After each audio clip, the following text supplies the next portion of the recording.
集水長笛。呢度係凌晨3點嘅鬼故，我係子柔。今晚嘅鬼故係關於全屋水掣完全關閉，廚房龍頭依舊定時滴水。搬入舊唐樓後，因為長期唔煮食，我直接關閉單位進水總掣，打開所有龍頭排空管道殘水，確認水管完全乾涸。由第3日開始，每日凌晨5點，廚房冷熱水龍頭會傳來規律滴答滴水聲，音量在深夜格外清晰。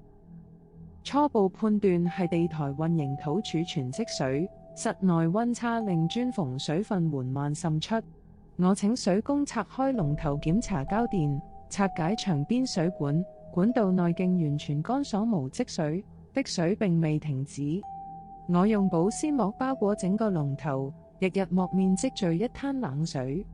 房屋裝修存檔顯示，早年業主裝修時，工人在廚房水管井意外積水溺斃。